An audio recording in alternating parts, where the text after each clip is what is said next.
여러분은 이제 처음 보는 분들이 굉장히 많고요. 여기 몇 분 계신 분들은 이제 몇 번 뵀거든요. 주로 회사에서나 뭐 학교에서 보면 워크숍을 가지 않습니까? 뭐 한두 시간 정도는 강사를 초빙을 하잖아요. 그런데 강사가 초빙이 되면 제일 먼저 수강생 입장에서는, 수강자 입장에서는 저 사람이 누굴까? 그 다음에는 저 사람이 무슨 얘기를 할까? 라는 두 궁금증이 불고 있지 않습니까? 그래서 그 궁금증을, 질문에 대한 답을 제가 드리겠습니다.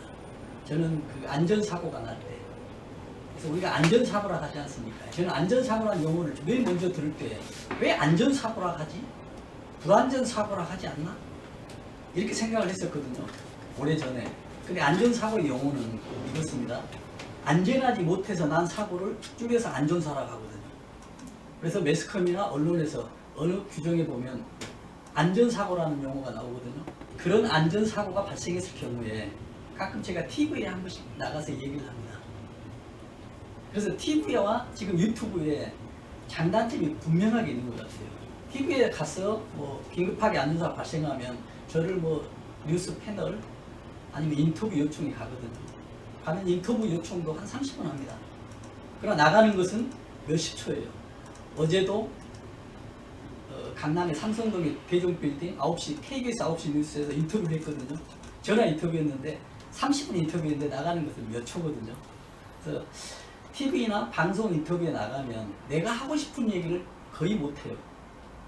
왜냐하면 방송에 어떤 그 기사에 어떤 의도가 있기 때문에 거기에 방향이 맞춰져야 되거든요. 그렇기 때문에 내가 어떤 얘기를 하고 싶어도 질문하지 않으면 답변할 수 없는 그런 상황이 뉴스 패널 참가하는 사람들의 몫이더라고요. 근데 저는 굉장히 답답했어요. 뉴스 패널로 하면 내가 하고 싶은 얘기들은 굉장히 많은데 이거에 대한 묻지를 않고 묻더라도 시간 관계상 짧아지고, 근데 유튜브는 시간 개념이 없이 내가 하고 싶은 얘기 아무 때나 할 수 있고요. 뭐 시간을 뭐 줄여서 할 수도 있고, 또 내가 하는 말씀을 뭐 어느 때나 들을 수 있는 이런 장단점이 있어서 굉장히 좋습니다. 그래서 유튜브를 하게 됐고요. 유튜브를 하게 되면 이제 결정적인 계기가 있습니다. 그 결정적인 계기는 제가 날짜는 하루 이틀 정도 좀 차이가 있을 겁니다. 10월 6일 날 고양 조유소 화재가 났거든요. 그 화재가 났을 경때 경찰에서 한 달 뒤에 조사 원인을 발표합니다. 아마 그때가 11월 7일이었거든요. 근데 7일 날 경찰 발표하는 사고 원인이 제가 이야기했던 내용과 너무 차이가 납니다. 그래서 그때 느낀 게 뭐냐면 10월 7일 날, 10월 6일 날 사고가 나서 11월 7일 날 경찰 발표가 있었고, 그래서 제가 야 이러면 안 되는데 굉장히 위험한 상황이거든요. 아마 인명피해는 없었지만은 이 사고가 났을 때는 제가 느끼기에 아주 큰 위험한 사고입니다. 그러나 그 원인이 분명히 눈에 보였는데, 전문가 입장에서 보면 다 보이는데 그 원인을 발표하지 않는 것은 제가 봤을 때 원인을 몰라서 그랬을까? 아니면 왜 그랬을까라는 굉장히 의문점이 들었습니다. 그래서 11월 7일 날 발표한 다음에 그 언론에 보고 제가 일요일 날 아는 언론사의 아나운서에게 부탁을 했어요. 아, 유튜브를 하자. 내가 얘기를 해야 되겠다. 라고 유튜브를 했어요. 녹화를 해서 유튜브에 로딩을 시켰는데 구독하는 사람이 제 얘기를 듣는 사람이 없어요. 그래서 굉장히 답답했습니다. 그런 찰나에 여기 정준호 대표님께서 더 깊이 구독자가 10만 명 가까이 됩니다. 세계 채널을 운영하고 있는데 약 3만 명. 그래서 지금 이 방송이 동시 송출되고 있습니다. 이송규 안전TV에도 나가고 있고요. 더 깊이 아카데미에 동시 송출되고 있습니다. 그래서 더 깊이 10에 있는 시청하는 사람들이 제 사이트에서도 제 안전TV에서도 볼 수도 있고, 이송규 안전TV를 시청하는 사람이 더 깊이 10에 갈 수도 있는 이런 시너지 효과를 위해서 오늘 대표님한테 같이 요청을 해서 하게 됐는데 감사의 말씀드립니다. 그저께 사고 났었죠. 이 화면을 한번 봐보겠습니다. 기사를 한번 봐볼게요. 지금 KTX 탑선 사고 난 거 있죠. 이걸 제가 사고 난 걸 그 다음날 제가 조선일보를 보거든요. 조선일보 신문입니다. 근데 딱 기사를 보는데 이 기사를 보고 제가 신문을 덮어버렸습니다. 정말 이거는 뉴스인데 신문의 기사인데 도저히 더 이상 읽을 수가 없었어요. 왜냐하면 한번 읽어보겠습니다. 보이십니까? 조금 확대를 좀 시켜볼까요? 사고 직전에 누군가가 회로 케이블을 뒤바뀌어 연결할 가능성도 있다. 이건요, 뒤바뀔 가능성이 있다고 했는데 만약에 케이블을 뒤바뀌었으면 이게 가능하다면 난리 나는 거죠. 어떤 테러나 다른 불순 분자들이 선 하나 바꿔버려서 이렇게 사고 난다면 대단한 사고잖아요. 설령 이 회로 케이블을 뒤바뀌었다 하더라도 이미 알람이 이미 전에 떠요. 회로를 바꾸는 과정에서 신호가 옵니다. 이게 자동화거든요. 그러는데 바꿀 가능성이 있었다? 그럼 바꾼 이후에 어떤 장치가 되어 있다는 얘기예요. 선을 바꿨는데도 알지 못했다. 사고 이후 알았다는 얘기는 정말 이렇다면 대한민국의 안전은 전혀 무방비 상태라고 얘기할 수도 있습니다. 그 뒤에 보겠습니다. 하지만 국토부 관계자는 회로 케이블을 일일이 반대로 띄우는 작업 자체가 난해한데 누군가가 고의로 했을 가능성은 희박하다고 말한다. 야, 이게 기사입니다. 설령 이 기자분이 뭐 전문가가 아니기 때문에 국토부 관계자 말을 듣고 이렇게 썼을 것으로 생각합니다만 누군가가 고의로 그랬을 가능성은 희박하다. 고의로 하더라도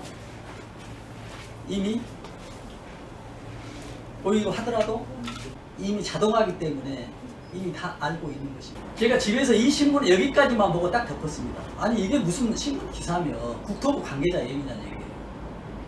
이미 고속 전철은 2004년도에 들어와서 국산화가 많이 됐습니다. 그러나 국산화하는 과정에서 일부 문제가 있다라고 보여지지만 이 정도의 장치로 KTX를 운영하지는 않거든요. 이미 어느 사람이 고의로 바꿨다? 그랬을 때도 사고 난 이후에 알 수 있다는 것은 도저히 있을 수가 없는 얘기고요. 그래서 이거는 기사가 아닙니다. 국토부 관계자 이야기했던 게 이게 국토부 관계자가 아니었을 거라고 생각합니다. 그래서 이런 사고가 굉장히 많이 나거든요. 그래서 저는 이렇게 생각합니다. 이런 사고가 왜 발생하는지 제가 이 화면을 한번 봐볼게요. 국민소득이 지금 보면은 이게 사이트에 보면 이렇게 나와 있습니다. 지금 1977년도에 1,900달러입니다. 1인당 국민소득이죠. 1977년도. 근데 1977년도 제가 어렸을 때 어렴풋이 이 얘기를 들은 것 같습니다. 신문지상인가 어디에서 뉴스인가 TV에서 조금 이제 생활이 안정화되니까 돈 있는 분들은 이제 집을 짓습니다. 공장을 지을 수가 있거든요. 여유가 있으니까 사무실을 짓고요. 여기서부터 수출이 이제 시작됩니다. 제가 무슨 말씀 드리려냐면 1977년도부터 경제 성장이 좀 이루어지니 건물들이나 집들이 건축이 돼가고 있는 거예요. 근데 그때 안전에 대해서는 안 짜도 누가 얘기를 할 상황이 아니었어요. 무조건 돈만 벌 때였거든요. 그렇기 때문에 1977년도 이후에 건축된 건물들은 거의 안전에 무방비 상태입니다. 거의 제로라고 봐도 되죠. 왜냐하면 제로 자체가 거의 없었으니까요. 그러면서 1989년도가 되거든요. 이게 5,000달러가 됩니다. 이게 이제 5배가 되는 거예요. 그게 뭐니 이제 좀 뭐냐 그러냐면 이제 안전의 용어가 나옵니다. 그래서 우리가 내진 설계 돼 있는 아파트냐 안 돼 있는 아파트냐 보면은 언제 보면 알 수 있냐면요. 1988년도에 6층 이상의 아파트에 대해서는 건축물에 대해서는 내진 설계가 돼 있어요. 그래서 내가 살고 있는 집이 1988년 이후에 지어졌다. 6층 이상. 그 다음에 내진 설계가 돼 있습니다. 그렇게 생각하면 돼요. 그러는데 여기서 중요한 게 있습니다. 1977년도부터 88년도까지는 안전에 대한 무방비로 지어졌고 1988년부터 이제 언제까지 보면 되냐면요. 국민소득이 5천에서 만이 넘어간 때가 언제냐면 2002년입니다. 이때 당시에는 안전의 용어가 있었어요. 근데 안전의 용어가 있었는데 뭐가 문제였었냐면 건축 도면에 안전에 맞게 일부 건축이 돼 있었어요. 그러는데 이미 건축하는 사람들이 예를 들어 그렇습니다. 이제 지금 이제 시효도 많이 지났겠죠. 아는 사람들은 다를 겁니다. 철근이 20개 들어가야 된다. 그럼 10개가 들어가 있는지 5개가 들어가 있는지 알 수가 없습니다. 이 시기에 상품 백화점 무너지는 것들, 성수에 무너지는 것들 이 시기거든요. 도면에는 안전화가 일부 돼 있더라도 이미 실체는 도면하고 상당히 다를 수가 있다. 그때는 검사하는, 감리하는 제조들이 거의 없었고 약했기 때문이죠. 그런데 그런 건물들이 지금도 남아 있습니다. 모든 건물들은 연한이 정해져 있거든요. 생애 주기직가 있습니다. 지금 사람으로 말하면 이때 지어진 건물들이 지금 남아 있어요. 남아 있는데 아마 인간으로 보면 저는 어떻게 되냐면 80세. 그러나 80대 중에서 건강한 사람이 있죠. 또 100세도 건강한 사람들이 있습니다. 그러나 지금 이때 지어진 건물들이 상당히 노화가 됐고요. 또 노후화가 됐어요. 노화, 또 노후화, 또 안 좋게 돼 있습니다. 그러다 보니 조금만 문제가 있었을 때는 전체가 무너지거나 조금만 안전이 있었을 때는 사고가 발생하거든요. 그러면 이건 어떻게 대처해야 되냐는 얘기죠. 이런 건물들을. 그래서 정부에서는 이제 대책을 발표합니다. 안전에 대해서 강화를 하려고 하거든요. 그러나 문제가 뭐냐면 이때 지어진 건물들은 실체는 도면하고 다르게 지어졌더라도 2000년도 이전에 지어졌던 건물들은 도면에는 일부 안전됐더라도 실체하고는 굉장히 다릅니다. 그래서 그때 법에는 맞아요. 법에는 위반되지 않았어요. 그러나 현실에 의해서 안전에 대해서 강하게 제도가 나가버리면 어떤 문제가 생기냐면 소급 적용하는 거거든요. 지금 법을 바꿔놓으면서 전에 지어졌던 건물에 대해서 안전하게 하라 라고 하면 이거는 법률적으로 보면은 좀 위반사항이 될 수가 있습니다. 앞으로 대해서는 당연히 법 개정된 대로 돼야 되겠죠. 그러나 과거에 지어진 것에 대해서는 적용하기 굉장히 어렵습니다. 또 그렇고 또한 여기에서 집 주인들이 비용을 투자해서 정부가 투자해서 한다고 하더라도 이미 집이 노후화가 됐기 때문에 개선이 쉽게 되지 않아요.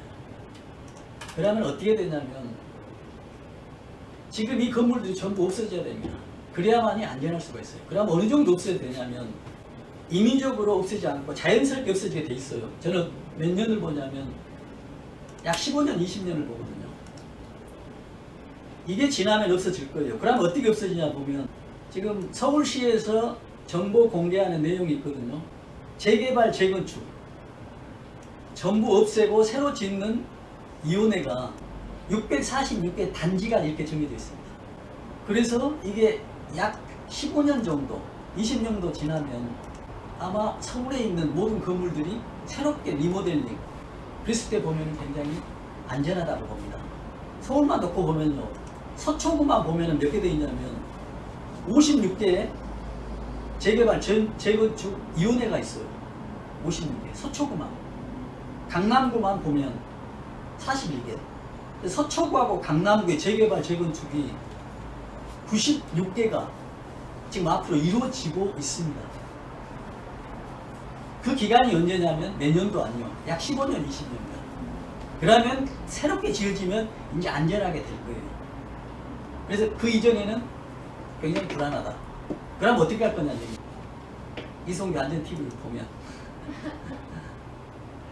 안전하게 할 수 있는 어떤 대책이라든지 어떤 여러 가지 뉴스, 원인이 뭔지, 또 법률적인 사각지대, 지금 현 상태에서 가장 법률적인 제도 변화가 무엇인지를 제가 말씀드리고 또 얘기를 하고 정부에서 바꿔지면은 안전에 들어갔습니다. 그래서 우리나라가 이제 사고를 많이 났는데요.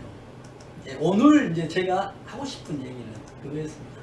제목이 골든타임보다 골든액션이 더 중요하다고. 그래서 지금 사고가 나면 항상 이런 얘기를 하거든요. 항상 뉴스에나 언론에서 그렇습니다. 골든타임, 골든타임, 골든타임 굉장히 애치거든요. 그러나 골든타임보다 더 중요한 게 있습니다. 이게 제가 이야기하는 골든액션입니다. 그러면 얼마나 골든타임이 빠른 이내에, 골든타임 내에 지금까지 내가 사고 난 사례에 대해서, 지금까지 사고 난 사례에 대해서 골든 액션이 이루어지지 않았었던 그런 내용들 한번 보겠습니다. 세월호 한번 볼까요?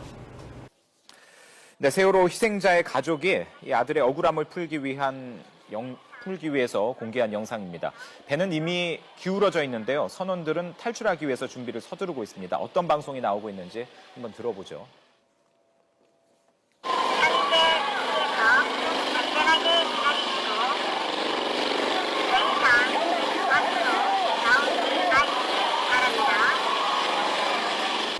이게 골든 액션이 아니고 제일 반대 워스트 액션입니다. 현재 위치에서 안전하게 기다리시고 배에서 밖으로 나오시기 바랍니다.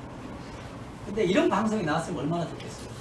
현재 위치에서 안전하게 기다리지 마시고 배 밖으로 질서 있게 탈출해 주시기 바랍니다. 사고 날 때가 3시간이 넘습니다. 이동안에 300명이 넘었죠. 이 300명이 사망자 가운데 아마 상당 부분, 대부분이 생존해서 나갈까 이런 생각입니다. 이것도 골든타임 안에서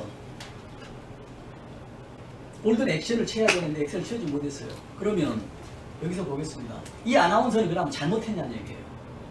잘못하지 않았어요. 왜? 아나운서니까. 아나운서는 시키는 일만 하는 거거든요. 원고만 읽는 거거든요. 자기 의견을 말할 수가 없어요. 이게 아나운서입니다. 아마 요즘은 좀 달라질 겁니다만 옛날에는 기자와 아나운서는 좀 달랐어요. 기자들은 자기 의견을 이야기할 수 있지만 아나운서는 원고만 있거든요. 말 그대로 알립니다. 그러면 이걸 누가 해야 되냐면 그 윗사람이나 아니면 본인이 하든 누가 시켜야 되는데 시키지도 않고 본인도 하지 않습니다. 그럼 이 사람이 잘못했다는 얘기예요. 이 아나운서가. 잘못하지 않았어요. 왜? 매뉴얼에 이렇게 나와 있지 않았거든요. 이대로 하는 게 매뉴얼에 맞아요. 이 여자는 잘못한 게 하나도 없어요. 그래서 매뉴얼대로만 하는 거거든요. 그럼 매뉴얼이 뭐냐면요. 매뉴얼이 최소한의 가이드라인이거든요. 그런데 얼마 전에 KTX 사고 났을 때도 무슨 얘기를 하냐면 아마 신문에 검색될 겁니다. 매뉴얼대로 했다는 얘기예요. 그래서 우리는 항상 매뉴얼. 그렇다고 해서 매뉴얼대로만 했을 때 이게 잘한 거냐. 그건 절대 아니라는 얘기입니다. 그러면 다시 한번 또 하나 영상을 한번 봐보겠습니다. 제철 사우나를 한번 봐보겠습니다. 과연 유리만 깼다면 많은 사람들을 더 살릴 수 있었는지, 왜 29명이라는 목숨이 희생될 수밖에 없었는지 인재로 볼 수 있는 이 사고 원인에 대해서 알아보도록 하겠습니다. 네. 정말 이 뉴스도 안타깝습니다. 이게 뭐냐면요. 제천 사우나에서 26명이 사망합니다. 그런데 2층 여자 사우나에서 20명이 사망해요. 근데 어떤 상황이 벌어지냐면요. 이런 진짜 가슴 아픈 스토리가 여기 들어있습니다. 지금 부부가 사우나에 가요. 그래서 남탕은 3층이고 여탕은 2층이니까 각각 분리돼 갔겠죠. 근데 사고가 발생합니다. 근데 남편은 탈출했어요. 근데 여자는 탈출을 못했어요. 부인은. 그러면서 남편은 밖에 나와서 유리창을 보니까 부인이 보여요. 근데 부인한테 전화가 옵니다. 부인이 뭐라고 하냐면 남편한테 얘기합니다. 여보, 지금 당신 보인다는 얘기예요. 당신 내가 차 파킹 시켜준 그 옆에 있지 않느냐? 있다. 빨리 지금 유리창을 깨든지 나를 좀 어떻게 해서 경찰 지금 있는데 왜 나를 이렇게 감옥했냐고. 여기 때문에 못 살겠다. 죽겠다. 라고 해서 경찰한테 얘기를 합니다. 유리창을 깨달라고. 그럼 이제 경찰이 깨지 않아요. 그래서 나온 뉴스가 이겁니다. 유리창만 깼다라고 절규하고 있습니다. 이 부분에 대해서 저희 취재진 의문이 들었습니다. 확인해 보겠습니다.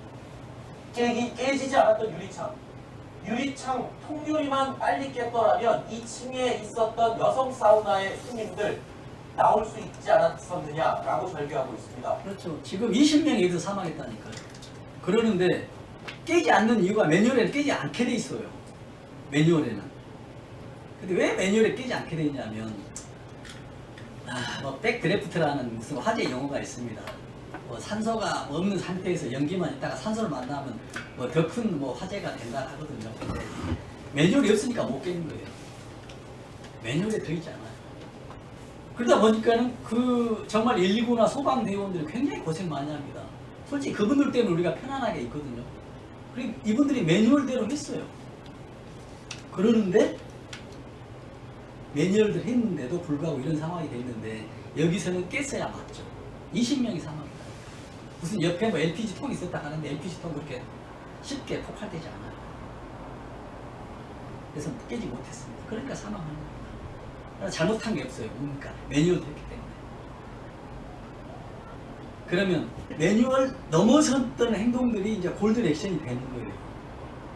매뉴얼대로 했을 때는 절대 골든 액션이 나오지 않습니다. 그래서 제가 하는 오늘 말씀드리는 게 뭐냐면 골든 타임보다 더 중요한 게 뭐다? 골든 액션인데 골든 액션이 어디서 나오냐면 매뉴얼 밖에서 나온다는 얘기예요. 항상 근데 매뉴얼 지켰냐 안 지켰냐만 얘기한다는 얘기예요. 이건 저는 잘못됐다. 다시 한번 또 하나 볼까요? 밀양 화재 한번 봐보겠습니다. 경남 밀양 세종병원에서 난 불로 37명이 숨지고 140여 명이 중경상을 입은 참사가 발생했습니다. 초 단위로 따져봐도 30초도 안 돼서 연기가 거의 차더라고요. 네. 지금 천장에서 지금 발화가 되고요. 예. 또 발화된 그 주위에 가연성 물질이 있었다고 보여집니다.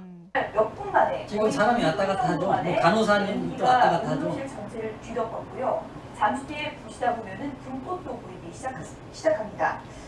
경남 밀양 세종병원에서 난 불로 37명이 숨지고 지금 여기서 있습니다. 어서 오세요. 이 이쪽으로 화면을 보입니다. 보거든요. 지금 이 화면에 연기가 나는 바로 사고 직전입니다. 이때 또 골든 액션이 나와줘야 돼요. 근데 여기는 뭐냐면 소방대원이 아닌 간호사나 아까 남자분 있었잖아요. 연기가 스며들기 시작하더니 순식간에 이분들 왔다 갔다 그렇게 합니다. 연기가 차고요. 사람들이 근데 이때 뭐가 그냥 골든 액션이 나와야 되냐면 사고 직후 여기에서도 사고를 진화할 수도 있었어요. 골든 액션이 뭐냐면 이때 소화기를 드려야 됩니다. 이 소화기가 주위에 없어요. 소화기가 또 보여야 됩니다. 바로 되어야 하는데 소화기도 없어요. 근데 정신이 하나도 없을 때는 소화기를 찾을 수가 없죠. 그래서 사람이 이런 경우가 있습니다. 굉장히 위험할 때 있죠. 정신이 나갔다고 이렇게 표현하잖아요. 이때가 뭐냐면 이때입니다. 근데 이때 나의 지능지수는 가지고 있던 지능지수 50%밖에 발휘 못한다 그러더라고요. 그럼 내가 IQ가 천재 150인데도 정신이 없을 때는 75밖에 발휘를 못해요. 학문적인 얘기입니다. 그러면 이때 어떻게 골든 액션이 나온다는 얘기죠. 내 IQ의 50%가 떨어져 버리는데 이걸 커버하는 방법이 하나 있더라고요. 이 커버는 그냥 교육입니다. 교육. 위험한 응급실에 있는 사람들, 순간을 헤쳐나갈 수 있는 사람은 교육을 시켜야 됩니다. 근데 순간적으로 내 몸이 내 판단하지 않고 반사적으로 움직일 수 있는 이런 행동은 교육에서 나온다. 그래서 저는 교육이 굉장히 중요하다고 보거든요. 그래서 이 상태에서는 뭐가 되냐? 교육이 필요하다. 이 세 가지. 그래서 골든 액션은 매뉴얼 밖에서 나온다. 두 가지 봤었죠. 또 하나 골든 액션은 어디서 나온다? 교육에서 나옵니다.